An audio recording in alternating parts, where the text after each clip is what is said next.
My name's Barry West and I used to live on this estate in Parr, and I had 3 young children, and in about 1991-92 I realised that there was a huge social problem in St Blaise, in particular this estate with 500 houses on, mainly young families with nowhere to go, nowhere to play. Children didn't have anywhere to go, so I set about a campaign to raise funds with the local community, engaging with all the children to raise funds for this children's park. My name is Robert Hicks. I was the member for Leisure Services for this ward on what was Restormel Borough Council back at the time.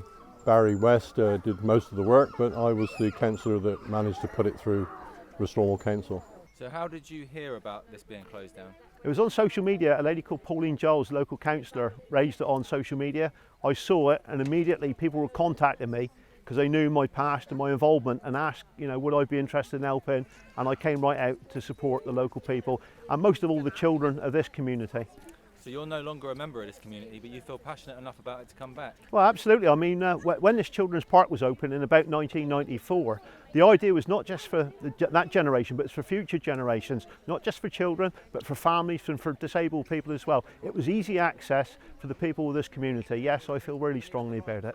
Do your kids or your friends' kids use the park a lot? We used to, but we don't anymore because it's so run down and all the paint's been chipping for a long time. So unfortunately we don't get to use the park. So what do you think the implications are of the council removing this playground? My kids will stay in more and they'll be in front of the computers.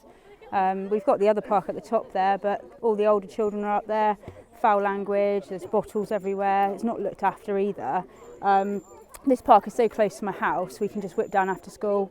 And we spend more time here than we can anywhere else. Pretty disgusted really because I was the youngest councillor on Restormel back at the time. I think I was the councillor that was fighting for children. I live on this estate. I have 3 of my own children that use this park, and now I have 3 grandchildren living on the estate that also use this park. So I'm pretty disgusted that the upkeep has not been maintained. It seems to me that since we've had a unitary authority, that money has gone to the centre and the satellite villages like this has been neglected. If you go down to Truro, you don't seem to find any swings and slides and things like that closed in Truro. You don't find any toilets closed in Truro, but certainly out here in St Blaise, in the other satellite villages of Cornwall, we're deprived. I'm Pauline Giles, I'm the Cornwall councillor for St Blaise. How did you hear about the park being closed down in effect? I got a phone call from Cornwall Council telling me that they'd condemned some of the equipment, both here and at Penarwyn, and it was being taken out, and they were just advising me of it being taken out. And I said, well, is it going to be replaced? And they said, there's not budget for that. They're looking to decide what the residents want. And I said, well, of course they're going to want another park. This park is different in the fact that they think that because we've got the Burrows, which is a lovely place, they don't need this. But the thing is, this is geared to younger children. You couldn't let these kids around here go across that main road to get to the Burrows. It would mean that the adults had to be there. They're free to come here, they can run around, and they are free. And they couldn't be up there because they'd have to be watched. Does it make you angry that the council just can make a decision like this just to get rid of it without consulting the residents? Definitely. I didn't even know anything about it until a few days ago. Really disappointed. We've been hoping it would be getting done up soon so that we could use it again, but obviously not. It's just going to be taken away instead. The park, to be honest, you can't get in here sometimes in the summer. I've been speaking to the residents today and yesterday, gone around the estate, and this park is really well used. Families do not want to see it go, and families are prepared to stand up and challenge the council over what they see is taking away such an important leisure facility for their children. We need this park. Like I said, I've lived there in a house just through the alleyway there for 11 years now. My eldest is 12, so I've been using this park as these 2 and then my eldest as well. And I want it for her, so definitely need it. So I'll do anything I can, really.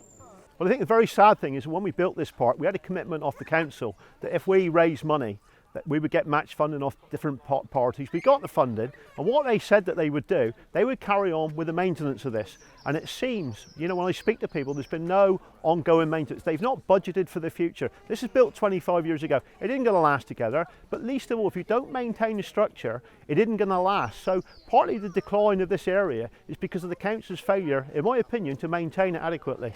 So what are you going to do about it? Well, what I'm going to do about it, first of all, I'd like to get the residents together to have an open meeting, to challenge the council, and I'll put the first £500 of my own money in to get the community together to sponsor and to support this and to challenge the council.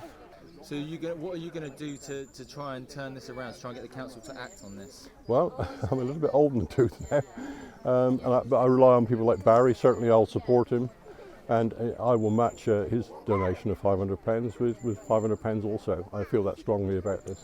What are you going to do? Because Barry's obviously taking a big stance on this. Yep. What are you going to do to help him? Well, obviously I've got to go back to Cornwall Council now and say, look, you know, I know there's no budget, but how are we going to resolve this one? You know, everybody's up in arms that they want the park back. So, you know, I know there's not a lot of money. You know, I'm down there. We've been working out the budget this week.